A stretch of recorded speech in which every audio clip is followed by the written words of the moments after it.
nessa noite. Vamos abrir nossas Bíblias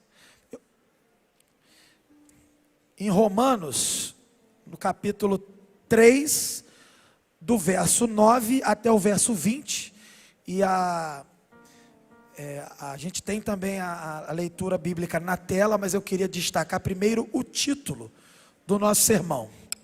Para quem está visitando a gente, pode não estar ciente, não está sabendo, mas nós estamos seguindo uma série de sermões expositivos na carta de Paulo aos Romanos. Começamos em setembro de 2023 e estamos dando continuidade agora, desde antes do retiro e agora posteriormente ao retiro. E iremos, se Deus quiser, até o fim da carta. E já cumprimos aí o capítulo 1, capítulo 2 e estamos caminhando para concluir também no próximo domingo.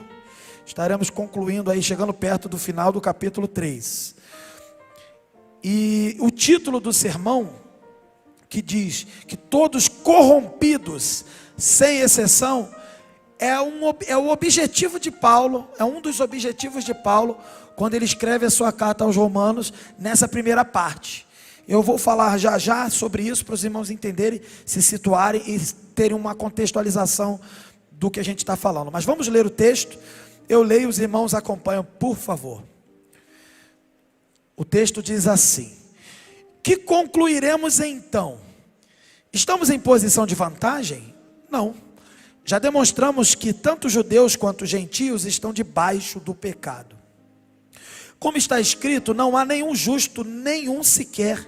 Não há ninguém que entenda, ninguém que busque a Deus. Todos se desviaram, tornaram-se juntamente inúteis. Não há ninguém que faça o bem, não há nenhum sequer.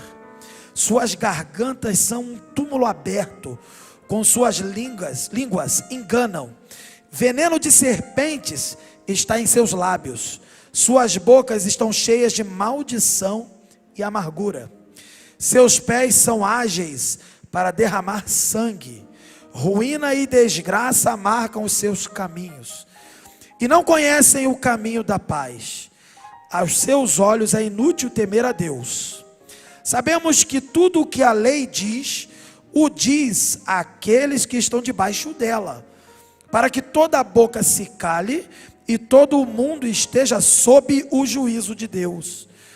Portanto, ninguém será declarado justo diante dele, baseando-se na obediência à lei, pois é mediante a lei que nos tornamos plenamente conscientes do pecado. Palavra do Senhor, graças a Deus. Vamos orar? Senhor Deus, nosso Pai, na tua presença mais uma vez estamos em oração, para te rogar as tuas bênçãos sobre nós agora, que estamos diante da tua palavra, da Escritura, as sagradas letras que são totalmente, divinamente inspiradas pelo Senhor para produzir em nós transformação e que nos capacitar para toda boa obra. Senhor, que o teu Espírito nos ilumine, a tua verdade que nos transforma, e afasta de nós, Senhor, toda distração, toda tentativa de outro som que não seja a tua voz, seja silenciada no nome de Jesus. Que tenhamos um encontro transformador, em nome de Jesus, amém. Conforme eu estava falando, queridos, para nos contextualizarmos aqui, e lembrarmos um pouco do que a gente falou, de maneira geral, rapidamente, a carta de Paulo aos Romanos, é preciso lembrar algumas coisas. Primeiro, Paulo escreveu a carta, mas não fundou a igreja. A igreja dos romanos não foi fundada por Paulo.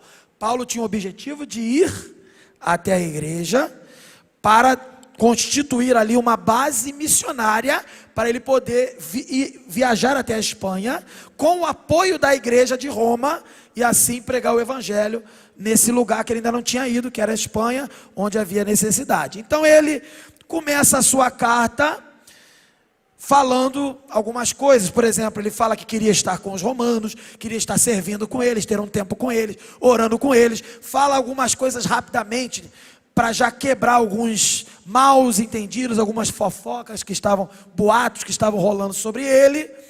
E ele parte logo para demonstrar nessa primeira sessão da carta de Paulo, da carta dos Romanos, a demonstrar a necessidade que todo ser humano tem de Deus, porque todo ser humano está condenado, corrompido por causa do pecado. E aí então, a carta de Paulo, ela pode ser dividida, aqui aos Romanos, ela pode ser dividida em 6 partes. A primeira parte vai do início da carta, obviamente, até o versículo 20 do capítulo 3, que a gente acabou de ler. Então a gente a gente não está terminando o capítulo 3. O capítulo 3 continua.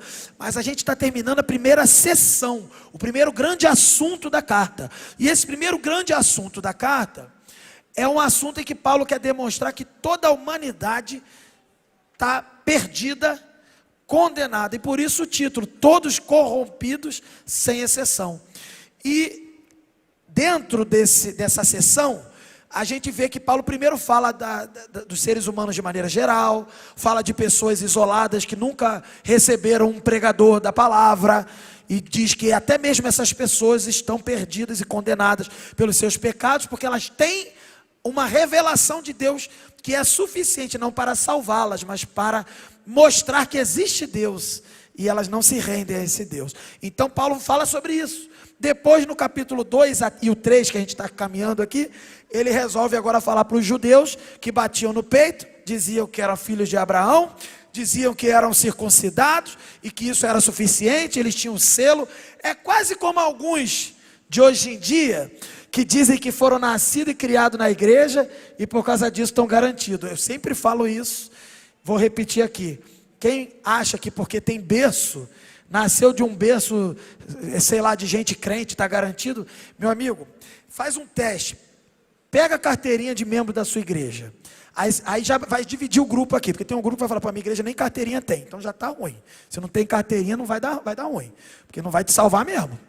Mas quem consegue ter uma carteirinha de membro da igreja, pega essa carteirinha, leva no cinema e tenta entrar lá, pagar meia, consegue? E tu acha que vai entrar no céu com ela? Então, a gente precisa lembrar disso. Paulo chama a atenção de que religioso, bater no peito, se segurar na religião, já está errado, porque a religião, aí ele já está trocando uma religião verdadeira por uma falsa. Quando ele bate e se garante na religião, ele está dizendo assim, não importa o que Jesus fez, o que importa é que eu estou cumprindo a religião. Pronto. Ele abandonou a verdadeira religião agora e passa a seguir a religião do braço, da força dele.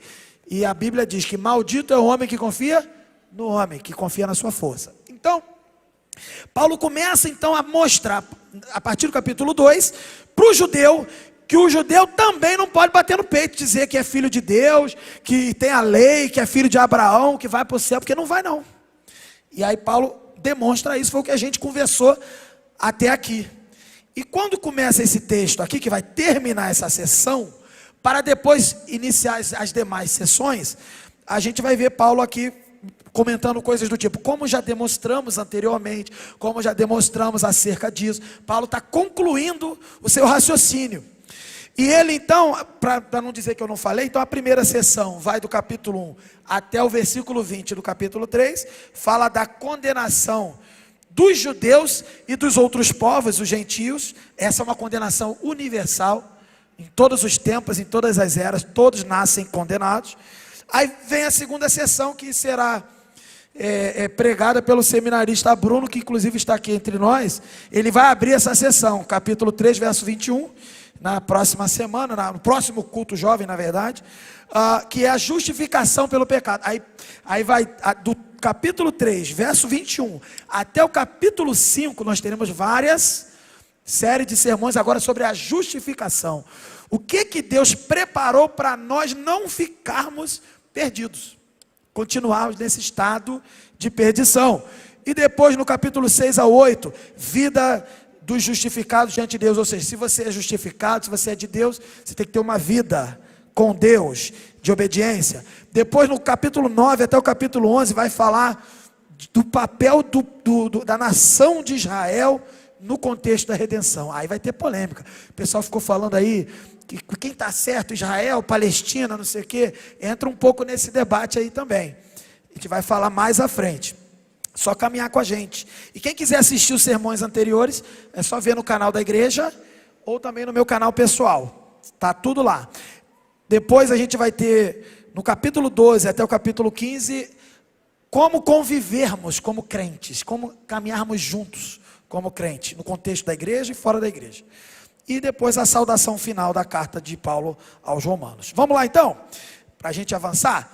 Então essa passagem aqui, ela mostra esse final da sessão, e Paulo ele vai desafiar essa ideia de que é possível ser justo por conta própria. Não é possível. E ele vai mostrar, ele já mostrou bastante, e vai continuar mostrando agora, concluindo, que todos estão corrompidos e estão debaixo do julgamento de Deus. Beleza, já entendemos. A Bíblia aqui, ela tá deixando claro para a gente. A Bíblia toda, e ele vai fazer uso disso. Ele vai citar textos do Velho Testamento para mostrar que a humanidade é observada por Deus, é entendida por Deus, é vista por Deus como uma humanidade corrupta, inclinada para o mal. Então assim, não tem ninguém, você, eu e qualquer outro ser humano mais legal que você conheça, aos olhos de Deus, à primeira vista, aos olhos de Deus, nós nascemos debaixo dessa ira de Deus, debaixo dessa situação em que nós somos defeituosos, corrompidos, e vamos tentar entender isso. E a única solução para para vencermos essa corrupção que habita no nosso DNA espiritual e também material, carnal, é a justificação, que Paulo vai falar a partir da semana que vem. Nós vamos conversar sobre isso. A justificação pela fé em Jesus. Sem a fé em Jesus e sem o ato que Jesus Cristo fez na cruz por nós, não era possível sairmos desse quadro de condenação. Então eu não sei se você já foi a alguma igreja, se você já ouviu alguma coisa diferente, mas é o que está na Bíblia. E eu não sei o que o pessoal tem pregado por aí, mas se abrir a Bíblia é isso que está escrito. E a gente tem que ter compromisso com isso. Então o primeiro ponto que eu queria destacar aqui, pode passar, irmão, lá para os pontos, isso. Paulo ele apresenta no versículo 9 a sua conclusão daquilo que ele estava falando antes. Ele está concluindo, ele diz assim: que concluiremos então? Verso 9. Diante de tudo que já demonstramos, que concluiremos? Ele está concluindo o argumento dele. O que ele estava fazendo? Ele estava explicando que o judeu também está lascado tanto quanto qualquer outra pessoa. Não importa se o judeu diz que tem a lei, que tem a Bíblia do Velho Testamento, está perdido. Por quê? Porque é preciso ser justificado pela fé em Cristo Jesus. Então no capítulo 1, Paulo destaca essa ira de Deus que se manifesta a toda a humanidade. E no capítulo 2, ele tenta, ele faz uma figura de linguagem. E essa figura de linguagem é assim, não sei se você já fez isso na sua vida, mas quando você fala com alguém e imagina a resposta que ela vai falar, e aí você já responde a resposta dela, e ela não precisa nem falar nada, porque só ele que está falando, e ele está falando, imaginando a pergunta, e ele já está trazendo a resposta. E Paulo está fazendo isso no capítulo 2 e no capítulo 3. Ele está imaginando uma pessoa que está perguntando, questionando. Eu faço isso muito. Eu faço muito. Minha mulher que morre comigo, porque eu não deixo nem ela falar. Eu já falo o que ela vai dizer e refuto ela e digo que ela está errada sem ela falar. Entende? É exagero demais, né? Loucura, né? Mas assim, não é tão exagerado assim que Paulo está fazendo isso. Mas ele imagina um judeu que está dizendo assim: não é bem assim que você está falando, não vale a pena. E a gente, no sermão passado, a gente falou isso. Ele fala coisas do tipo, esse judeu imaginário fala assim: do jeito que você está falando, não vale a pena ser judeu, não vale a pena ter circuncisão, porque nós estamos tudo perdido. E aí Paulo vai explicar que vale a pena sim, porque recebeu a palavra primeiro do que os outros, que teve acesso à salvação primeiro do que os outros. E aí esse é o argumento de Paulo. Aí quando chega aqui, Paulo deixa claro assim: já demonstramos, todos estão perdidos. É isso que ele está querendo dizer, concluindo aqui, nesse primeiro ponto. Ele está deixando claro que todo ser humano, inclusive o judeu, ele é escravo do pecado. E a prova disso é que toda hora você tem a tentação de não ouvir a palavra e se preocupar com outra coisa. Isso é o quê? Isso ou é porque você de fato ainda é escravo do pecado, ou porque você já é escravo de Cristo, mas a carne do pecado ainda está aí com você e você está lutando com ela. Entende? É a nossa natureza, é a nossa realidade. Escravo do pecado é isso. É aquilo que você não consegue fazer. O que que o ser humano não consegue fazer na sua natureza? Ele não consegue agradar a Deus. Ele não consegue fazer o bem. Aí você vai dizer assim, não, pera lá, pastor. Eu conheço gente que não é da igreja e faz coisa melhor do que gente da igreja. É verdade. E se bobear, o que é da igreja nem vai para o céu também. É verdade também. Mas a questão é que o fato de pessoas fazerem coisas boas não quer dizer que isso é bom para Deus. Deus olha para tudo que a gente faz, seja aquilo que for bom. Ele olha para tudo e fala assim, você não tem nada de bom. Se você está fazendo alguma coisa boa, é porque eu sou misericordioso com você, estou deixando você ter condições de fazer alguma coisa boa, para que a tua vida não seja tão ruim. É só isso, é misericórdia de Deus. Isso não é argumento. Então o judeu defendia essa ideia, a gente faz coisa boa. Não, quem faz alguma coisa boa, muita coisa é mentira. Não é coisa boa, porcaria nenhuma, é mentira. Mas quando você realmente está fazendo coisa boa, que Deus vai dizer assim, pô, isso faz bem para a vida de alguém, não é você que está conseguindo fazer, é Deus que está sendo misericordioso, para ajudar alguém, para que a sua vida não seja um completo desastre. Não é porque você está conseguindo melhorar, não é. Ninguém consegue melhorar, é isso que a Bíblia diz. Sozinho, na sua força, não. Talvez você nunca ouviu isso, está ouvindo pela primeira vez. Ninguém consegue fazer coisa boa para Deus. E ninguém consegue melhorar. Não tem como se livrar disso. Sozinho não. Dando teus pulos do gato, não tem como. Fazendo boas obras, indo na caridade, sei lá da onde, não tem. E tem religião por aí que fala que você ajudando, você vai evoluir, você vai melhorando. Não é mentira, na Bíblia não tem isso. E Paulo deixa claro que isso não existe. Beleza, então escravos do pecado. E Paulo vai comprovar na Bíblia, ele vai usar a escritura, ele vai mostrar assim, esse judeu imaginário. Naquele tempo, a Bíblia do Novo Testamento ainda estava sendo produzida, tanto que ele está escrevendo Romanos. Então, o que eles tinham para ler? O Velho Testamento. Paulo usa isso, o Velho Testamento, que é o que o judeu dizia que era a palavra de Deus mesmo, e é mesmo, é a palavra de Deus. Ele batia no peito, nós cumprimos a palavra de Deus. Ah, é? Você cumpre a palavra de Deus? Beleza, então. Aí ele cita Salmos, Isaías, Joel, Oséias e muitos outros. Ele cita para comprovar que não tem como. Na Bíblia do judeu está claro que o próprio judeu está lascado. E se o judeu está lascado, quem não é judeu mais ainda. Que não tinha a Bíblia, não tinha nada, não sabia nada. Essa é a situação. Então todo o Velho Testamento era conhecido por eles. E Paulo usa essa estratégia para mostrar para esse judeu imaginário. Assim, não adianta tu cavucar na Bíblia que você diz que segue, não. Porque a Bíblia que você diz que segue, está falando que tu está perdido.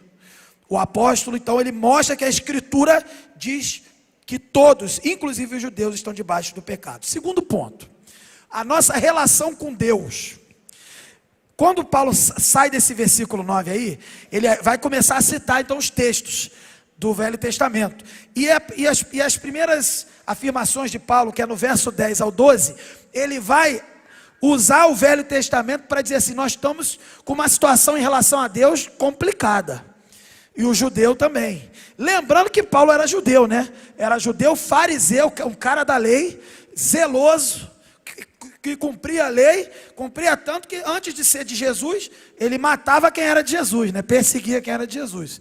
Então Paulo tinha moral para falar, estive aí no meio de vocês, entendeu? Aí, ele cita, por exemplo, Salmos 14, do verso 1 ao 3, quando ele está ali falando do verso 10 ao 12, quando ele fala isso aqui, ó, que a gente leu aqui, ó, como está escrito, ele fala, ele está citando o Salmo 14, não há nenhum justo, nenhum sequer, ele não está inventando da cabeça dele, ele está citando a palavra de Deus. Não há ninguém que entenda sobre Deus, que entenda o que significa isso, não há ninguém que busque a Deus. Ele fala assim, mas eu vou para a igreja. Se você passou por Jesus, você está bem, graças a Deus. Se tu não passar por Jesus, tu pode ir para a igreja, tu pode ir para onde você quiser, para o retiro, tu pode ir para pular carnaval também, sei lá, para onde você quiser ir, achar que vai dar certo, vai dar ruim. Por quê? Porque a Bíblia diz que não há ninguém que busque a Deus, no Salmo 14. E aí Paulo reproduz isso aqui na sua carta. E ele continua: todos se extraviaram, todos se desviaram e tornaram-se juntamente inúteis. Não há ninguém que faça o bem. Sou eu que estou inventando, gente? Ou não está escrito isso? Ah, pastor, você fala uns negócios muito difíceis, muito duro. Sou eu que estou inventando, gente? É Paulo. E citando Salmos, ele também não está falando sozinho, não. É tão duro que ele não está falando sozinho. Ele procurou lá no Salmo para falar junto com o Salmo. Não há ninguém que faça o bem. Não há um sequer. Então veja, voltando aqui para o que eu estava dizendo, lendo esse texto, né? Ele está reforçando, Paulo, que ninguém pode se apresentar diante de Deus e dizer: eu sou justo. Não há ninguém que consiga buscar esse Deus verdadeiramente. Ela pode buscar pela metade. Pela metade é não buscar, que fique claro isso. Todos estão inúteis, fazendo coisas inúteis, e não sabem, não têm condições de fazer o bem. É isso que a Bíblia diz. E essa condição é a condição do ser humano e também do judeu. E ela vai refletir então o profundo impacto que o pecado causa na minha e na tua vida.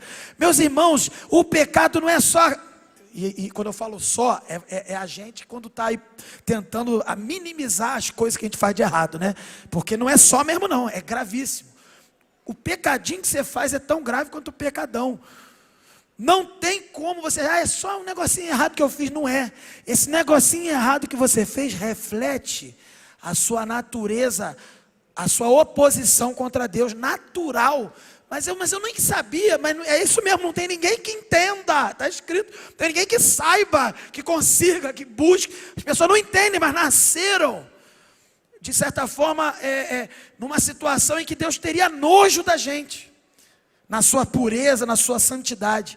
Mas Deus não é só puro e santo e justo e bom, Ele também é o que? Amor. E por isso Ele botou a mão na nojeira da nossa vida. Com nojo da gente, Ele nos amou e nos salvou. É dessa forma. A gente precisa entender. Paulo está mostrando. Entenda-se assim: eu sou repulsivo diante de Deus. Mas Deus me tornou amável. Me transformou. Então Paulo está chegando à conclusão que sem a intervenção de Deus, alguém que é repulsivo não tem como agradar esse Deus. Somos incapazes de fazer qualquer coisa boa, genuinamente. Qualquer coisa boa é aquela ideia. O ser humano, ele não consegue andar, fazer, viver, se movimentar, seja lá o que ele quiser fazer, alinhado com a glória de Deus, alinhado com o propósito divino. A gente aqui, eu passo o olho aqui, aquilo que Deus me permite perceber, eu já percebo corações assim, fechados para a palavra de Deus e outras coisas, e outros não, eu percebo aberto. Mas independente de qualquer coisa que eu possa perceber, eu quero que você entenda que não é o que eu percebo, é o que Deus percebe acerca de você. E Ele está dizendo para mim hoje, para você hoje: eu não quero que você fique assim, dessa forma nojenta, repulsiva. Eu quero te transformar, eu quero te purificar, que eu quero te amar completo, te restaurar por inteiro. Eu quero que você seja lavado no sangue do meu filho. Tem gente que está igual o judeu: já conheço a Bíblia, não preciso nem ouvir, estou ali atrás e conversando e tal.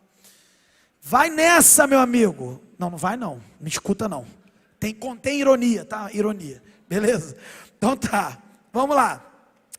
Terceiro ponto. Então a nossa relação com Deus é essa. E aí no verso 13 ao 18, Paulo vai mostrar a nossa relação com as outras pessoas. Porque o pecado, ele corta a relação com Deus, vertical, e corta a relação também horizontal com o próximo, com o coleguinha, com o irmãozinho. E corta também a relação com a natureza, com aquilo que Deus criou. Por isso que o homem, tudo que ele faz aí, ele cria coisas, inventa coisas, e constrói cidades, e mais não sei o que. E é tudo maneiro, mas mesmo sendo maneiro, ele estraga tudo. Ele cria maneiro e também estraga tudo que ele está fazendo. É muito doido, né? Que o homem cria uma cidade, a cidade é bonita, é legal, daqui a pouco ela apodrece, ela polui, ela estraga tudo, porque o ser humano é assim. Ele é nojento, nasceu nessa condição nojenta, entendeu? eu não tenho culpa de ter nascido assim.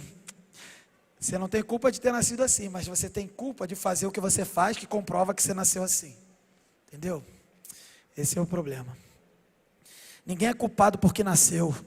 É culpado porque viveu e faz o que faz. Entendeu? Esse é o problema. Mas vamos lá. Aí Paulo então ele está discutindo com esse judeu. E aí ele mostra como o pecado afeta essa relação. Ele cita também de novo o Salmo para ilustrar isso. No verso 13 ao 14 ele cita Salmos 5, versículo 9, Salmo 140, versículo 3, Salmo 10. Ele faz um compilado de Salmo para mostrar. Vamos ler para você entender o que ele está fazendo? No verso 13 e 14. Olha o que ele faz aqui, no verso 13 e 14. Suas gargantas são um túmulo aberto, está citando o Salmo. Com suas línguas enganam. Ele está falando, essa pessoa que é repulsiva diante de Deus, que está totalmente em oposição a Deus, ela é nojenta diante de Deus, ela é inimiga de Deus, essa pessoa ela vive como? Como que faz? O que ela vive? O que ela faz? Como ela se alimenta, etc. Ela faz assim, ó. Suas gargantas são um túmulo aberto. Ou seja, está dizendo assim, que a sua garganta é podre, o que sai do seu interior é podre, só tem coisa ruim. As suas línguas enganam, é isso que o ser humano faz quando abre a boca. Veneno de serpentes está em seus lábios. Pastor, você podia trazer um sermão mais animado depois do retiro. Gente, eu tenho que trazer o que a Bíblia tem que a Bíblia está na sequência aqui. Está seguindo a sequência, não planejei nada, é isso aqui. Suas bocas estão cheias de maldição e amargura. Podia estar falando assim, você vai receber vitória nessa noite, irmão, que não sei o quê. Mas a vitória pressupõe primeiro você entender quem você é, a desgraça que você é, para você ser transformado da desgraça para a graça. Se não tiver a má notícia primeiro, tu nunca vai entender a boa notícia. Se o pecado não for amargo para você, Cristo nunca vai ser doce, você não vai achar doce. É isso que Paulo está fazendo aqui, inclusive.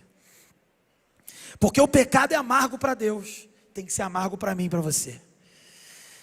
E aí, nesses 2 versos, ele cita esses salmos, faz esse compilado e deixa claro que a nossa relação, a gente maltrata o nosso coleguinha, te maltrata o nosso irmãozinho, te maltrata o nosso amiguinho. De várias maneiras. E aí, mais à frente, do verso 15 ao 17, Paulo agora vai citar Isaías.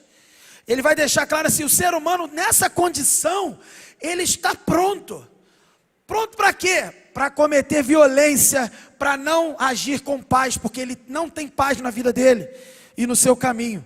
Ele cita Isaías 59, 7 e 8, é uma descrição sombria da humanidade e aponta para a falta de temor como a raiz do problema. Ele cita Salmos 36, 1 também. Veja, versos então 15, 16, 17. Seus pés são ágeis. Ele é rápido, para quê? Para fazer o bem? Não, para derramar sangue. Ruína e desgraça marcam os seus caminhos. Um caminho de derrota. Para quem está perto e para ele também. E não conhece um caminho de paz. Qual é o caminho de paz? Jesus Cristo, eu sou o caminho, a verdade e a vida. Esse é o caminho de paz, eles não conhecem. Aos seus olhos é inútil temer a Deus, ou seja, eles vivem uma vida inútil e têm uma repulsa, já que são repulsivos diante de Deus, eles também são rebeldes contra Deus. Nós nascemos assim, querido. Pastor, eu me converti, eu estava na igreja, na classinha, eu era apenas uma criancinha de 7 anos, você está dizendo que a Bíblia diz que eu nasci dessa forma? Sim, você só não teve a chance de fazer tudo isso, mas você nasceu dessa forma. Você só não teve a chance, porque Deus foi misericordioso com você, você foi salvo, antes de ter capacidade até intelectual de fazer tanta coisa ruim. Mas se você nasce com tudo isso dentro de você, nasce com tudo isso. Gente, não fique achando que o bebezinho é a coisa mais linda do mundo. É a coisa mais linda do mundo. Mas é o pecadorzinho mais lindo do mundo. Que tem toda a capacidade ali dentro de fazer tudo isso que está na Bíblia. Só não faz porque não tem a força. Só não faz porque não tem o desenvolvimento intelectual. Porque se tivesse, estava fazendo. Quantas vezes o bebezinho lindo, e eu estou falando, eu tive 2, né? Bebezinho lindo, aí tá lá, daqui a pouco ele faz aquela choradeira, aquela pirraça. Se ele pudesse, ele te dava um soco na cara, que ele nem sabe dar, e que nem sabe que isso ajudava ele na raiva dele. Mas ele se tornando adulto, vai percebendo como é que ele vai se tornando adulto, crescendo, ele vai começando a ter coragem para te enfrentar. Isso é o pecado. Esse é o pecado. Não tem como dizer que não é assim. Não tem como a gente ver essas coisas no nosso dia a dia. E agora eu vou desver. Não, está tudo aí na nossa cara, estou vendo. É isso mesmo, entendeu? É evidente. Então veja, e o último ponto. Depois que Paulo faz uma descrição sobre a nossa situação com Deus, ponto 2. A nossa relação com o coleguinha, o ponto 3, até o verso 18. Agora ele vai explicar para quem diz que tem a lei e que tenta seguir a lei que vai dar certo. Aí Paulo acaba. Aqui Paulo derrota aquele cara que acha que consegue, sozinho. A lei, veja o número 4. A lei mostra quem é o ser humano. A lei serve para mostrar quem é o ser humano. Ela não serve, o propósito da lei não é para salvar o ser humano. O propósito da lei é para revelar para o ser humano com detalhes, com riqueza de detalhes, e dar nome ao pecado ou aos pecados que ele comete. Esse tal judeu opositor que Paulo está conversando, esse imaginário aí, ele poderia então questionar Paulo sobre, bem, se nós somos tão nojentos, tão corrompidos desse jeito, então por que Deus mandou a lei para a gente seguir? Por que Deus trouxe a lei para a gente?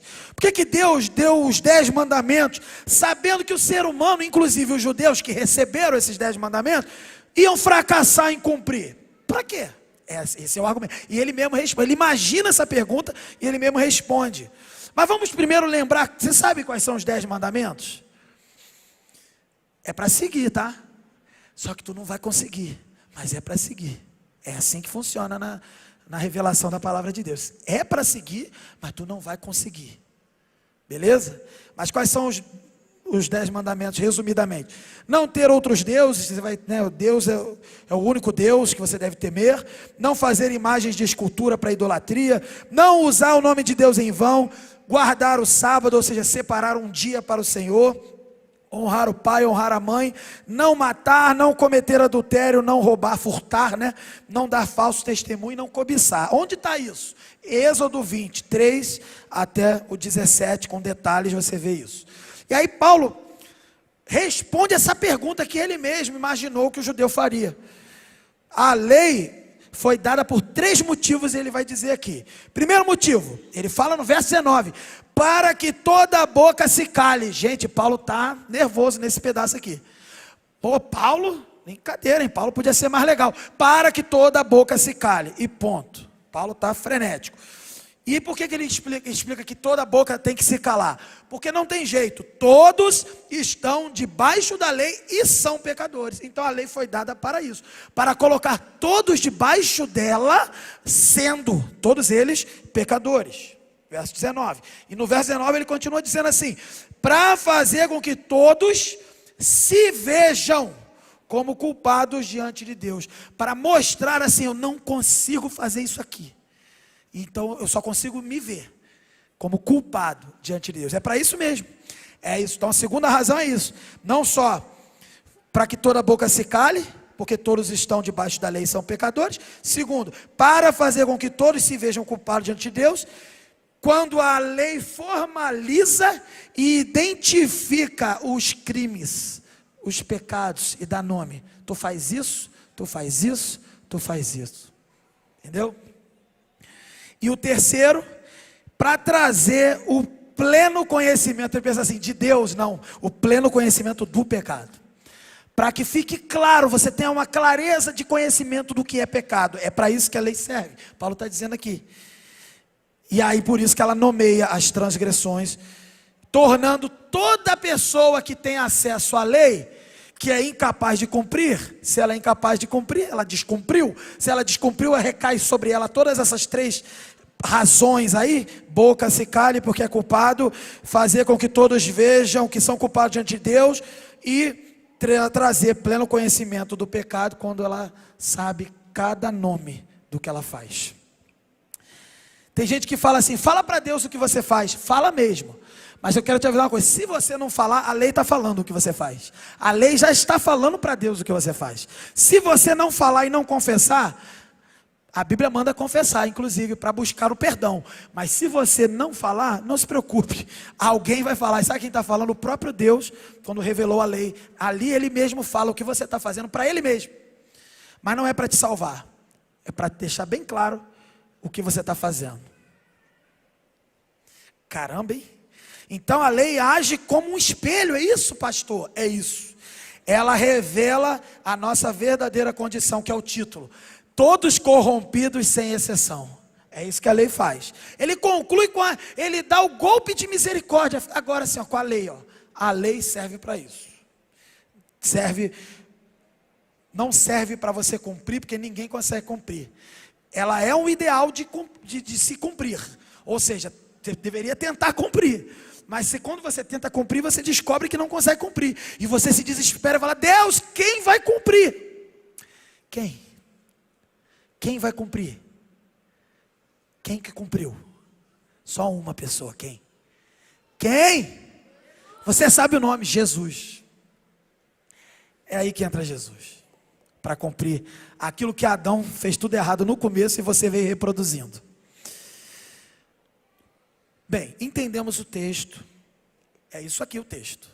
Agora vamos aprender o que com esse texto? Pode passar?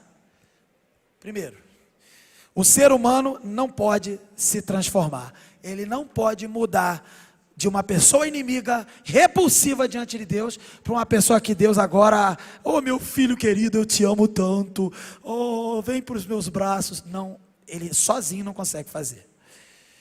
Talvez você tenha iniciado esse momento de sermão, essa leitura desse capítulo junto comigo, acreditando que você tem o controle da sua vida. Talvez você, na hora que tiver que ser, eu vou lá e vou me consertar e tal. Consciente, não, você está consciente que você faz algumas coisas erradas, mas você acha que pode mudar a qualquer momento, eu vou parar. Meu querido, já está claro que você não consegue parar. Você não consegue mudar, ninguém consegue mudar. É isso que a Bíblia diz.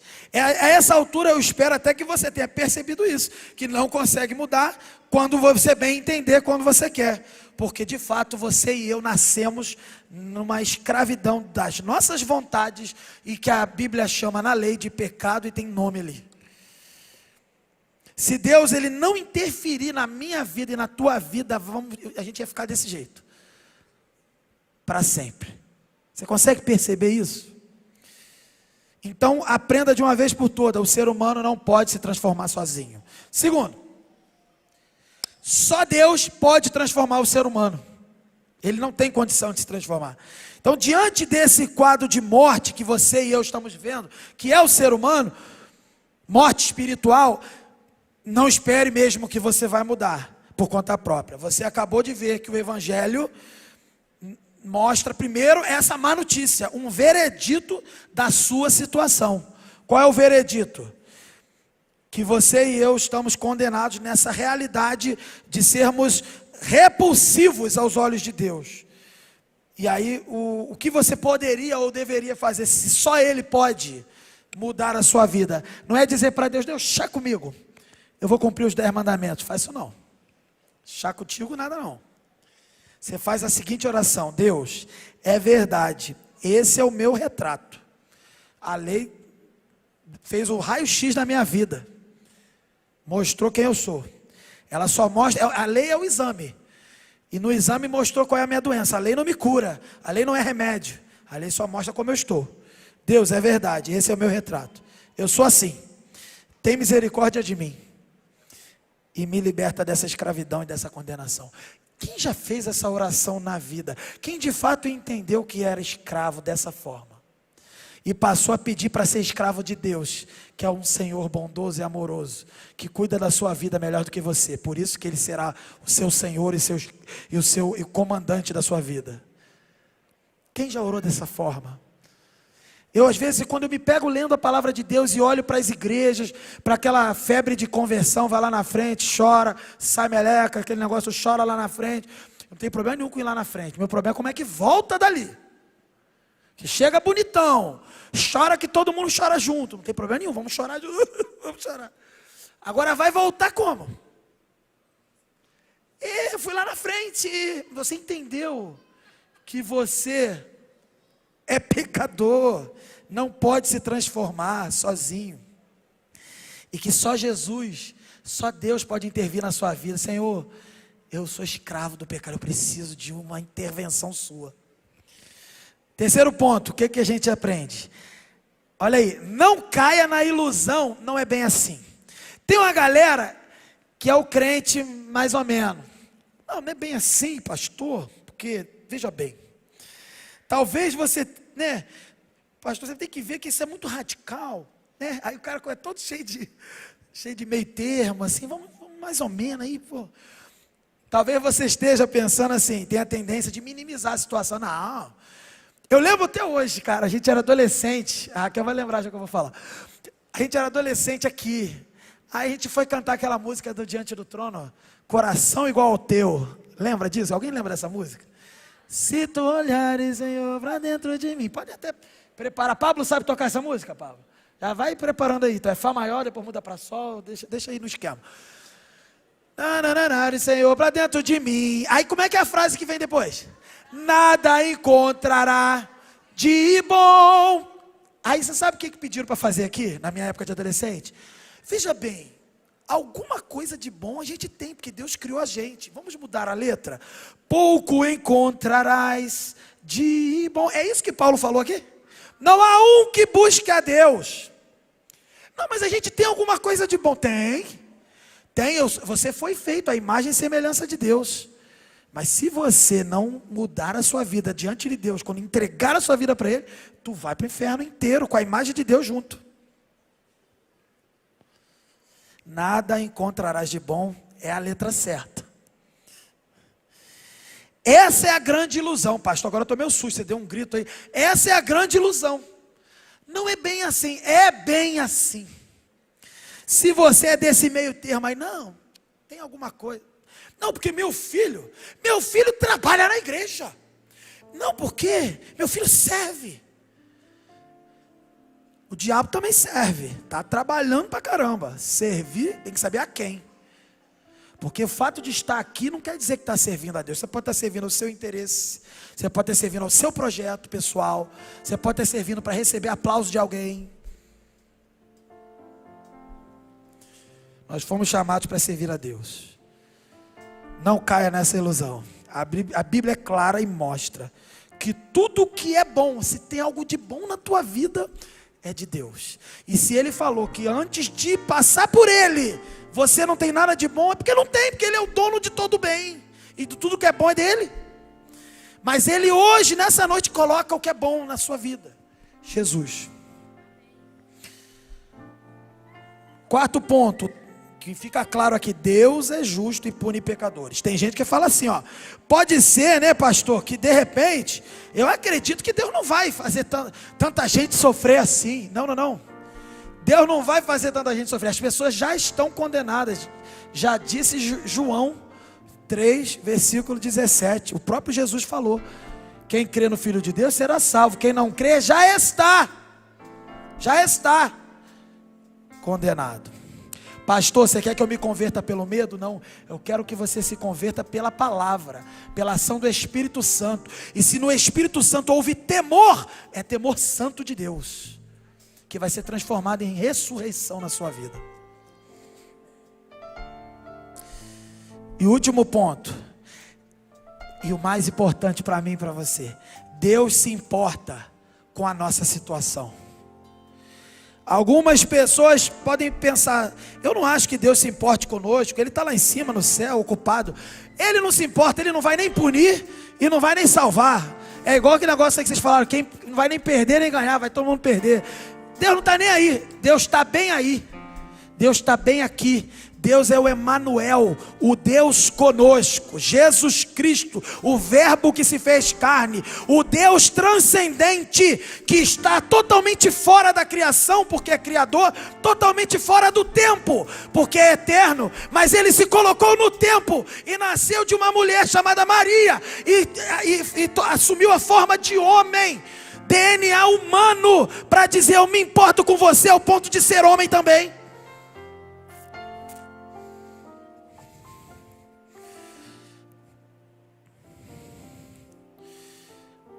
Para concluir, o nosso Deus, Ele é bom. Depois desse terror todo, pastor, agora tu vai entender o que é bondade. Até porque a carta continua e vai vir muita coisa boa para frente. O terror está acabando aqui.